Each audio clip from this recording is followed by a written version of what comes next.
இன்று நடத்தக்கூடிய நாடகம் ஒரு அற்புதமான நாடகம். வள்ளி திருமணம். வள்ளி திருமணம் என்று சொல்லக்கூடிய ஒரு மங்களகரமான நாடகத்தை பெரியோர்கள் எல்லாம் அரங்கேற்றம் செய்திருக்கிறார். சரி, இந்த நாடகத்திலே தெய்வானை திருமணம். ஆமா, இந்த நாடகத்திலே நான் வந்திருக்கிறேனே, என்னை பார்த்தால் உனக்கு யார் என்று தெரிகிறது?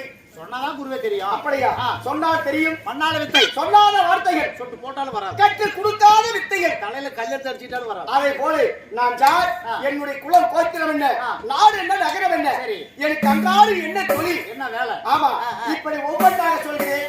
நான் சொல்லும் வார்த்தைக்கு செவி கொடுத்து ஆமதிக்க வேண்டும். சரி, சரியா? நான் யார் என்று சொல்கிறேன்.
சொல்லுங்க.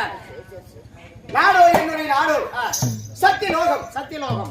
சத்தியலோகத்திலே வாழ்ந்து வரக்கூடிய 33 கோடி தேவர்கள், 48 ரிஷிமார்கள், எண்ணர்கள், எண்முடிகள், அஸ்தகத்தமான என்ற சித்தகாந்திர மகாமுடிகளே 400 முனிகள் போல இருக்கக்கூடிய என்னுடைய பேர் நாரத சிகாமணி.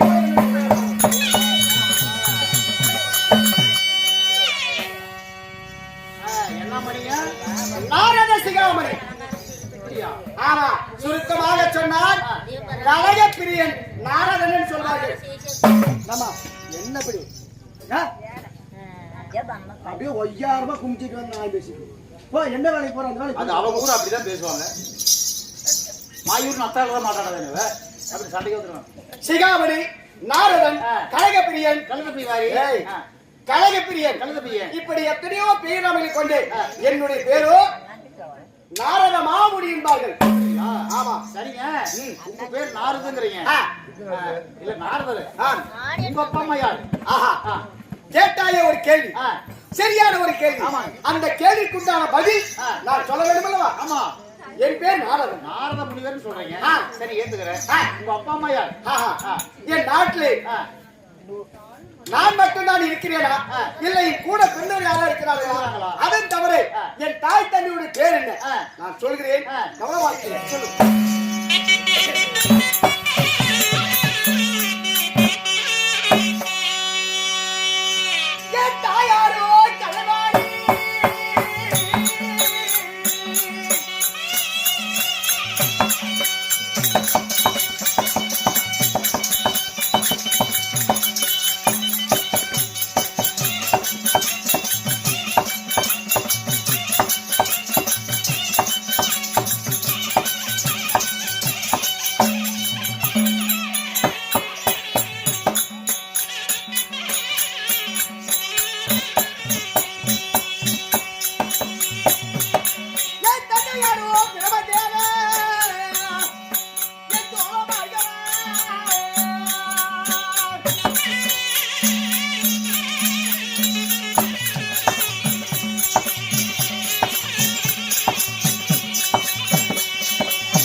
யாருங்க அப்பா யாரு அம்மா யாரு உங்க பேரு தான் நாரத சிகாமணிட்டீங்க கழுத கலகப்பிரியன்னு சொல்லிட்டீங்க என் தாய் தந்தையா 10 மாதங்கள் 300 நாள் 3000 தசை வினாடி தன்னுடைய அங்கத்திலே சுமதற்கு வாடா மகனே வருங்கால இளவரசரே சண்டன கட்டளிலே தங்கத்தால் தொட்டிலே எங்களை பெற்று எடுத்து ஆளாக்கிய என் தாய் தந்தை யார் மகவா சக்தி லோகத்திலே ஆண்டு வரக்கூடிய மும்மூர்த்தி தேவனிலே ஒருவராகிய சதுரமுகம் அடித்த பிரம தேவனோ என் தந்தையார்.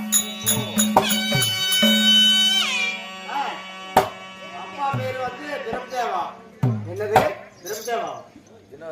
சக்தி லோகத்தை ஆண்டு வரக்கூடிய சதுர்முகம் அதாவது சதுர்முகம் கொண்டே பிரமனோ என் தந்தையா. பிரம்மா. சரி சரி. என் தாயா இந்த உலகத்துக்கெல்லாம் கல்வி போதிக்கக்கூடிய கல்விக்கெல்லாம் அதிபதியாக வாழ்ந்து வரக்கூடிய கலைமகள் சரஸ்வதியோ என்னுடைய தாயார். அப்பா பிரம்மதேவன். ஆமா. அம்மா வந்து சரஸ்வதி. ஆமா. சரஸ்வதி. இப்படி அகராணி பேசாதடா, பாதியில போயிருக்க. இல்லைங்க, சரஸ்வதி.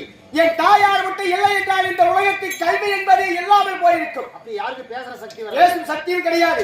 ஒரு அதாவது குழந்தையானது அதாவது 5 வயது ஆனது பாடசாலைக்கு சென்று நல்லபடியாக படித்து 12 வாரிமா மாறி அதாவது அந்த குழந்தையானது வளர வளர படிக்கக்கூடிய கல்வியும் அதுக்கு விட பல மடங்கு வளர்கிறது கல்வி அறிவு. ஆமா.